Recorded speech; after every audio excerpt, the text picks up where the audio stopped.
Selamat pagi anak-anak. Pagi, Pak. Selamat bertemu kembali.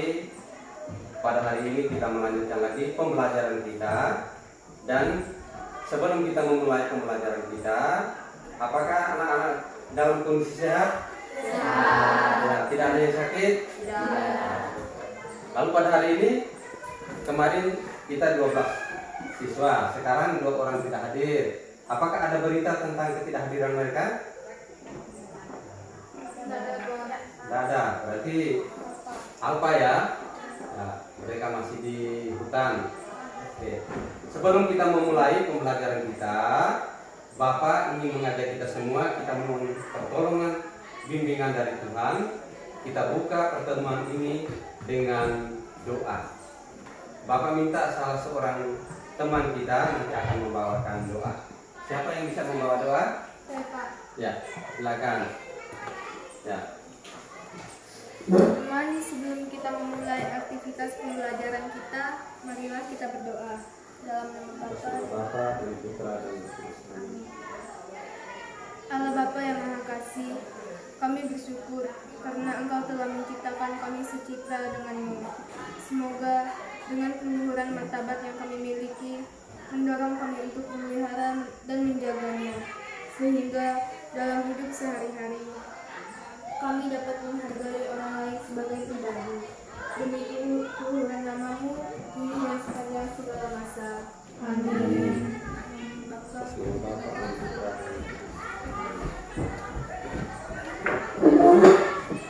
Terima kasih untuk teman yang telah membawakan doa. Kali ini Bapak akan melanjutkan pembelajaran kita pada hari ini. Apa sudah siap? siap, Pak. Siap. Buku-bukunya sudah siap? Sudah. Sudah. Oke. Kalau sudah siap, Bapak ingin tanyakan, apakah pembelajaran kita yang lalu Anda masih ingat? Anak-anak masih ingat pembelajaran kita minggu lalu? Masih, Pak. Masih. Ya. Kira-kira apa yang kita bicarakan minggu lalu? Ya. Yes ya? Hak dan kewajiban sebagai anggota.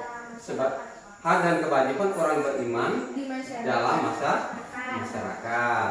Nah, kalau kita berbicara tentang hak dan kewajiban kita di dalam masyarakat, apa saja kewajiban kita di dalam masyarakat? Masih ingat? Ya. Terlibat aktif dalam masyarakat dengan penuh perhatian terhadap warga kita yang susah atau menderita. Bagus, masih ingat ya? Oke, ada lagi? Ya. Ya, Hikui. Rajin membaca dan belajar, taat aturan sholat dan lain-lain. Siapa? Ya. Ikut gotong royong membersihkan lingkungan dan menjaga ketertiban atau ketenangan dalam masyarakat. Bagus. Ya. Selain dari kewajiban kita, kira-kira apa hak kita sebagai warga masyarakat? Apa hak kita? Ya.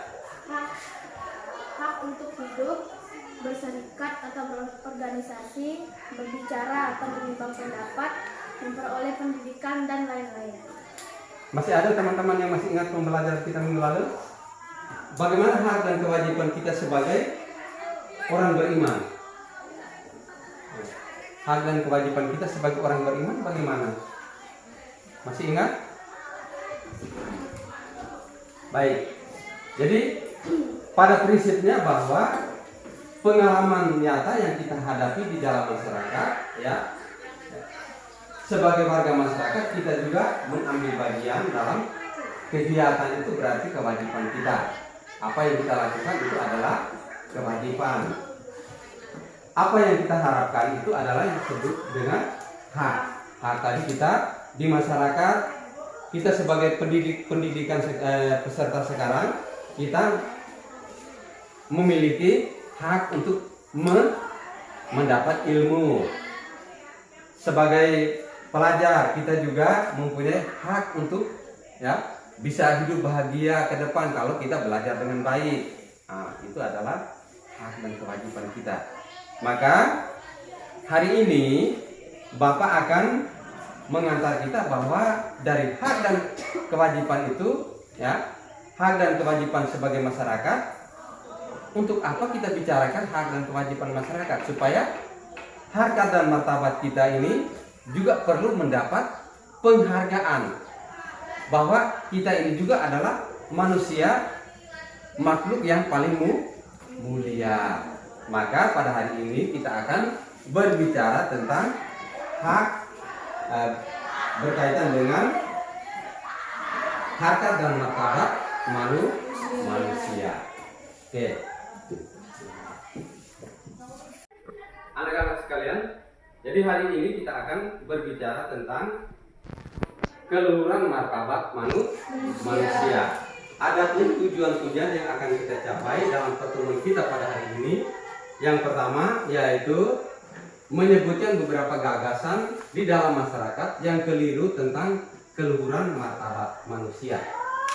Lalu yang kedua, menyebutkan contoh-contoh sikap perendahan terhadap martabat manusia. Lalu yang ketiga, menjelaskan makna manusia sebagai citra Allah. Yang keempat, anak dapat menjelaskan bahwa setiap manusia yang meluhurkan martabat diri dan sesamanya berarti meluhurkan Allah. Lalu yang kelima, pada akhir pembelajaran anak dapat memahami isi pesan Gaudium et Spes nomor 12 tentang keluhuran martabat manusia. Dan yang keenam, pada akhir pembelajaran anak dapat menyebutkan sikap-sikap Yesus yang senantiasa berjuang menjunjung tinggi martabat manusia. Lalu yang ketujuh, yaitu pada akhir pembelajaran anak dapat menunjukkan tindakan meluhurkan martabat manusia dalam kehidupan sehari-hari. Itulah tujuan yang akan kita capai dalam proses pembelajaran kita pada hari ini. Baik anak-anak, dalam proses pembelajaran kita nanti selanjutnya, bahwa setelah ini anak-anak akan membaca cerita tentang I.J. Kasimo. Cerita tentang I.J. Kasimo. Setelah itu anak membaca, lalu membuatkan pertanyaan, lalu nanti pertanyaan itu anak-anak boleh kita diskusikan bersama. Setelah kita diskusi bersama, kita sama-sama akan merangkum apa yang kita bicarakan dalam diskusi kita pada hari ini. Oke. Sudah siap anak-anak? Oke, baik. Sekarang Bapak akan memberi kesempatan kepada anak-anak lihat buku pembelajaran kita pada hari ini, membaca cerita tentang I.J. Kasimo. Setelah anak-anak membaca, rumuskan dalam bentuk pertanyaan, nanti kita akan diskusikan. Silakan. Baik anak-anak, setelah kita membaca dan merumuskan pertanyaan-pertanyaan di dalam kelompok kita, sekarang Bapak beri kesempatan kepada anak-anak. Ada yang mau bertanya? Ya, silakan. Apa alasan orang tidak menghargai I.J. Kasimo? Apa alasan orang tidak menghargai I.J. Kasimo? Ya, silakan. Karena kurus, penampilan sederhana. Karena ia mungkin kurus, penampilannya sederhana. Ada lagi yang bertanya?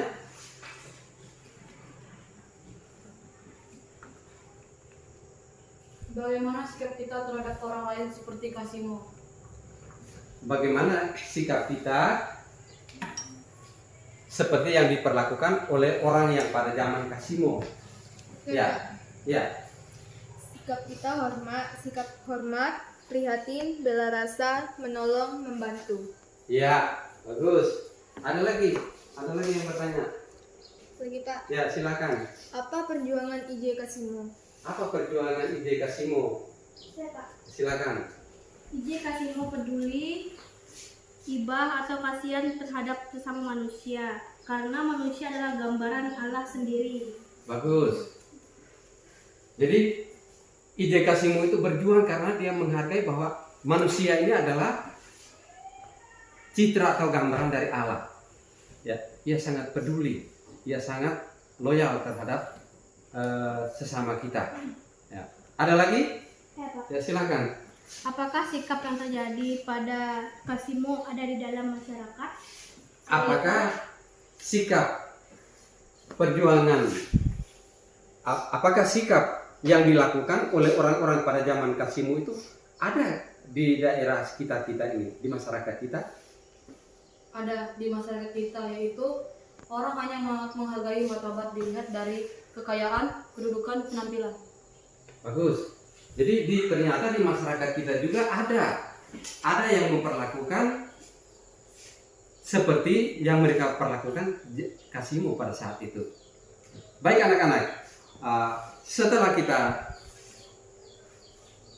berembuk dan memberikan pertanyaan dan sudah dijawab oleh teman-teman, bahwa kita lihat di dalam masyarakat kita, orang memandang seorang itu dihargai, seorang itu dihormati, bukan dilihat dari kualitas orangnya, tetapi orang melihat dari luar, dari fisiknya.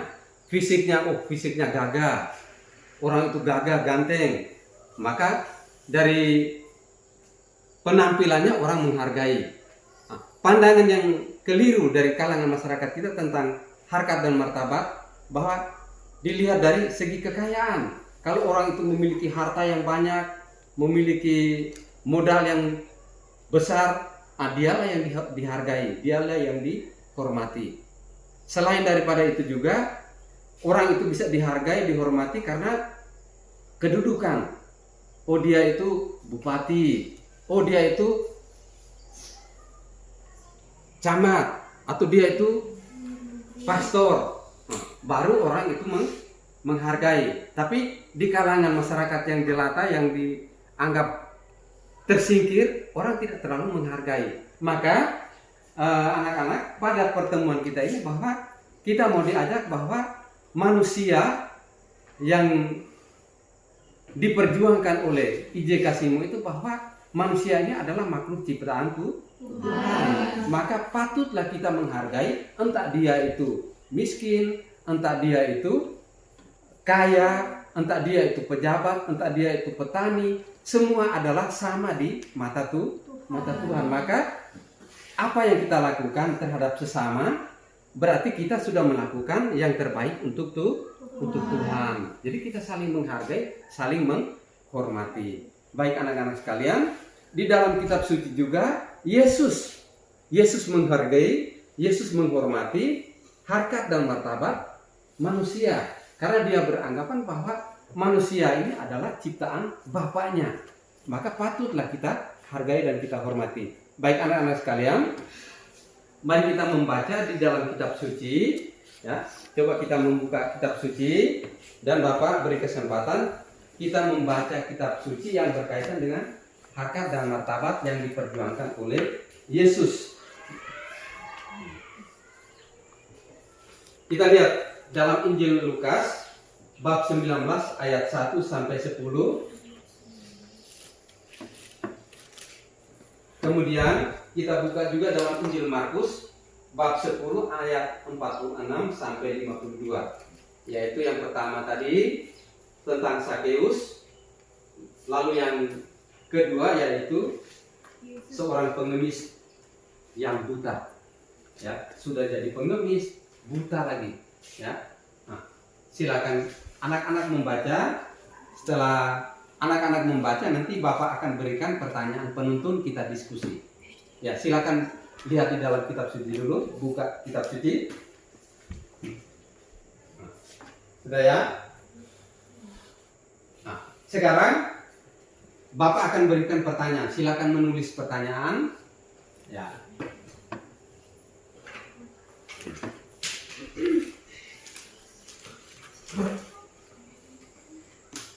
Pertanyaan yang pertama, apa pesan yang disampaikan dalam bacaan berkaitan dengan perjuangan meluhurkan martabat manusia? Ya. Jadi yang pertama,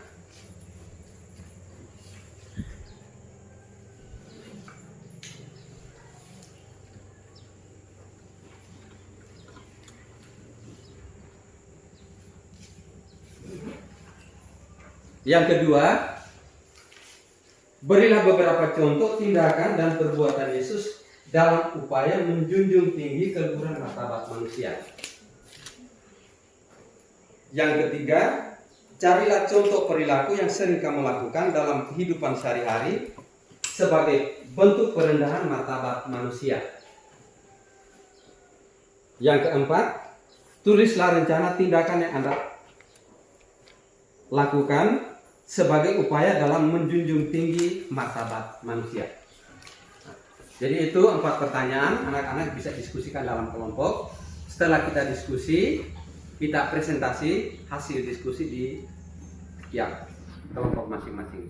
Silakan anak-anak diskusi. Baik anak-anak, setelah kita membaca kitab suci dari 2 isi perikop antara Lukas dan Markus tadi, Bapak ingin dari tiap-tiap kelompok untuk menjawab hasil diskusi masing-masing. Kelompok mana yang lebih dahulu menjawab hasil diskusinya? Ya, Pak. Ya, silakan kelompok 1. Kami dari kelompok 1 menjawab nomor pertanyaan nomor 1. Ya. Jawaban kami adalah pesan kitab suci bahwa manusia adalah gambaran Allah sendiri dan berkedudukan paling luhur di antara segala ciptaan Tuhan lainnya. Karena itu, menghargai, menghormati sesama, kita telah menghormati Tuhan. Bagus, kita tepuk tangan dulu untuk kelompok 1. Ya. Kelompok lain silakan. Ya, Pak. Ya, kelompok Kesia. Kami dari kelompok 2 ingin menjawab pertanyaan nomor 4. Pertanyaannya yaitu, tuliskan rencana tindakan yang akan kamu lakukan sebagai upaya dalam menjunjung tinggi martabat manusia. Jawaban kami, 1. Menganggap semua anggota masyarakat atau manusia adalah sama yang patut kita hargai. Nomor 2. Menolong sesama atau masyarakat yang mengalami kesulitan dan penderitaan. Nomor 3. Menghargai siapapun orangnya, walaupun dia pernah bersalah, cacat atau miskin. Mereka adalah anak-anak Tuhan. Bagus. Kita tepuk tangan untuk kelompok kita dulu. Ada lagi? Ya, silakan. Ya, kelompok Maria. Dari kelompok 3 ingin menjawab nomor 2. Ya. Pertanyaannya, berilah beberapa contoh tindakan dan perbuatan Yesus dalam upaya menjunjung tinggi keluhuran martabat manusia. Jawabannya, contoh ada beberapa sebagai berikut. Yang pertama, Yesus memilih rasul-rasul dari kalangan orang-orang pinggiran seperti nelayan, orang berdosa, pemungut cukai. Yang kedua, Yesus menghargai persembahan janda miskin yang tidak terpandang oleh orang Yahudi. Yang ketiga, Yesus membiarkan anak-anak datang kepadanya. Bagus, kita tepuk tangan untuk kelompok. Ada lagi? Ya, silakan. Kami dari kelompok 1 ingin menjawab nomor 3. Contohnya, majikan memberi upah atau gaji sangat rendah bagi karyawannya atau pembantunya. Menggugurkan janin atau abortus. Menilai orang seperti narapidana, wanita tuna, susila sebagai sampah masyarakat. Bagus, kita tepuk tangan dulu. Ya. Oke. Baik anak-anak sekalian, dari hasil rumusan jawaban setiap kelompok semuanya itu luar biasa, ya, sangat bagus. Nah, bahwa ternyata manusia yang diciptakan oleh Allah ini adalah sungguh luar biasa, jauh berbeda dengan manusia ya, jauh berbeda dengan makhluk ciptaan yang lain. Hanya manusia lah yang makhluk yang paling mulia dari segala ciptaan Tuhan. Karena itu patutlah manusia ini perlu dihargai, perlu dihormati, perlu dicintai. Seperti Tuhan mencintai manusia. Maka apapun yang kita lakukan, apapun yang kita perbuat untuk sesama, itu berarti kita sudah melakukan untuk Tuhan. Yesus dalam tindakan perbuatannya bahwa dia sangat menjunjung tinggi martabat manusia. Contohnya tadi anak-anak sudah sampaikan tadi bahwa Yesus sangat menghargai manusia dengan memilih rasul-rasulnya bukan dari kalangan orang-orang kaya, bukan dari kalangan para pejabat, tetapi Yesus memilih rasul-rasulnya itu dari kalangan orang-orang yang terpinggir, seperti nelayan. Yesus memilih murid-muridnya dari kalangan orang-orang yang berdosa, ya, seperti Sakeus yang dipandang sebagai seorang koruptor. Nah, itu salah satu contoh. Contoh lain bahwa Yesus juga menghargai martabat manusia. Dia menghargai persembahan janda miskin.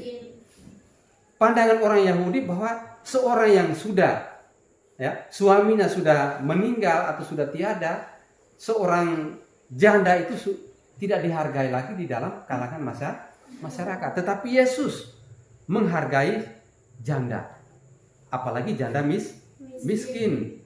Selain itu juga Yesus juga menghargai dan menghormati anak-anak kecil. Ia membiarkan anak-anak datang kepadanya. Walaupun rasul-rasul menolak, tetapi Yesus malah menerima mereka. Yesus malah merangkul dan memeluk anak-anak. Itu tanda bahwa Yesus sangat menghargai manusia. Yesus juga menghargai. Contoh, pada waktu Maria Magdalena mau dirajam dengan batu, Yesus menghargai Maria Magdalena yang dianggap sebagai seorang pelacur. Seorang pelacur di mata masyarakat bahwa tidak dihargai, tidak dihormati, orang berdosa. Tetapi Yesus mau bergaul, dan ternyata orang yang dekat dengan Yesus itu akhirnya sadar diri dan bertobat. Anak-anak sekalian, bahwa Yesus mau mengajak kepada kita agar kita menghargai orang lain. Kita menghargai sesama kita, walaupun dia itu miskin, walaupun dia itu cacat, walaupun dia itu pendosa. Mereka itu adalah makhluk ciptaan Tuhan yang sangat mulia, bahwa manusia adalah citra atau gambaran Tuhan. Ketika kita melakukan menghormati, menghargai orang lain, berarti kita sudah menghargai Tuhan. Jadi itu anak-anak sekalian, dengan demikian kita menghargai dan mencintai Tuhan. Dengan demikian, harkat dan martabat manusia yang tadinya dianggap hina, dianggap tidak dihargai, kita diajak supaya kita mengikuti teladan Yesus, menghargai orang lain sebagaimana Tuhan mencintai, Tuhan mengasihi sesama. Kita melakukan menghormati sesama, berarti kita sudah menghormati Tuhan. Baik. Setelah kita melakukan diskusi dan kita menyimpulkan hasil jawaban kita, Bapak ingin tanyakan, dari pembahasan kita, apakah anak-anak sudah paham? Dari penjelasan kita berkaitan dengan harkat dan martabat manusia? Paham ya? Oke. Untuk mengukur bahwa anak-anak itu bisa paham pembelajaran kita pada hari ini, Bapak minta anak-anak ambil bukunya, kertasnya, coba kita latihan sebentar untuk mengetahui seberapa jauh kemampuan kita dalam menerima pembelajaran. Baik, nomor 1, Bapak sebutkan beberapa gagasan dalam masyarakat yang keliru tentang keluhuran martabat manusia. Yang kedua, sebutkan contoh-contoh sikap perendahan terhadap martabat luhur manusia.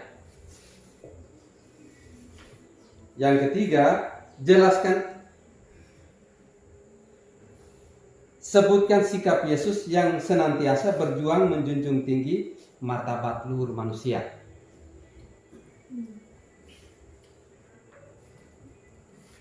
Dan yang berikut, apa tindakanmu dalam meluhurkan martabat manusia dalam hidup sehari-hari?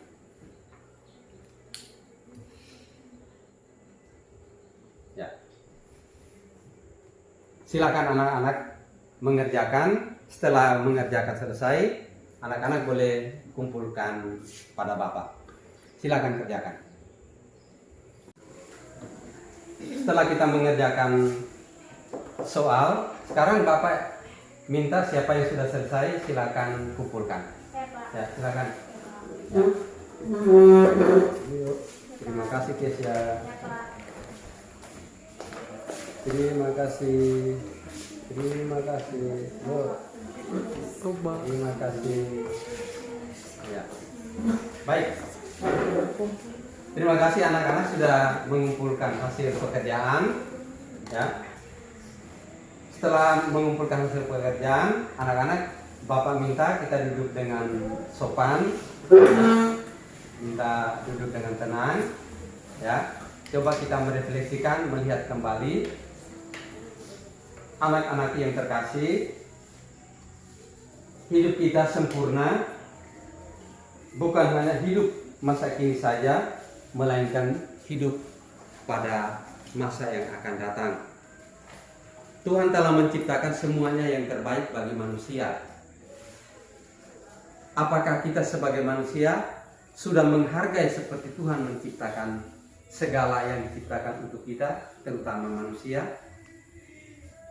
Terkadang kita menghargai dan menghormati manusia, kita hanya melihat dari segi fisik, tidak melihat secara kualitasnya.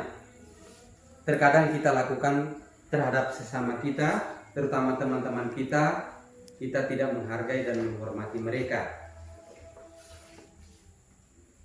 Maka mari kita hening sejenak, merefleksikan di dalam hati kita masing-masing, apakah sejauh kehidupan saya ini saya sudah menghargai teman-temanku, menghargai sesama saya seperti saya menghargai diri sendiri.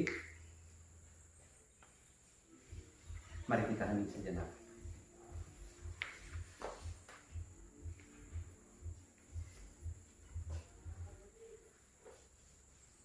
Baik anak-anak sekalian, setelah kita merefleksikan dari hasil pemaparan kita, sekarang Bapak akan berikan tugas untuk kita, ya, tugas yang nanti akan berkelanjutan setelah kita belajar. Nanti ketika anak-anak sampai di rumah, ya, tugasnya yaitu yang pertama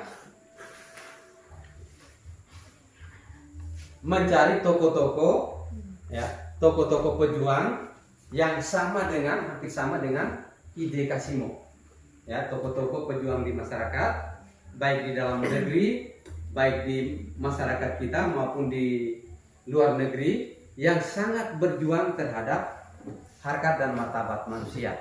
Nanti anak-anak menulis siapa tokonya, bila perlu ada fotonya supaya nanti kita jadikan clipping untuk kita pasang pada media publikasi. Bisa anak-anak? Bisa. Oke. Jadi itu tugas yang akan kita kerjakan, kita buat nanti di rumah. Untuk mengakhiri pembelajaran kita pada hari ini, kita akhiri dengan doa penutup. Kita tutup dengan doa yang diambil dari kitab Mazmur. Pada teman kita, Kesia nanti akan membawakan kita dalam doa penutup. Silakan Kesia. Marilah kita berdoa dalam nama Bapa dan Putra dan Roh Kudus. Amin. Ya Tuhan, Tuhan kami, betapa mulianya nama-Mu di seluruh bumi. Keagungan-Mu yang mengatasi langit dinyanyikan. Dari mulut bayi-bayi dan anak-anak yang menyusu, telah Kau letakkan dasar kekuatan karena lawan-Mu, untuk membungkamkan musuh dan pendendam.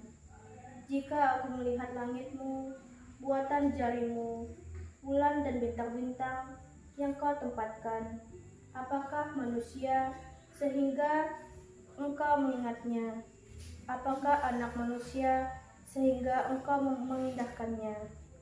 Namun Engkau telah membuatnya hampir sama seperti Allah, dan telah memahkotainya dengan kemuliaan dan hormat. Engkau membuat dia berkuasa atas buatan tangan-Mu. Segala-galanya telah Kau letakkan di bawah kakinya. Kambing, domba, dan lembu, sapi sekalipun, juga binatang-binatang di padang, burung-burung di udara, dan ikan-ikan di laut, dan apa yang melintasi arus lautan. Ya Tuhan, kami betapa mulianya namamu di seluruh bumi. Amin. Dalam Bapa dan Putra dan Roh Kudus. Amin. Amin.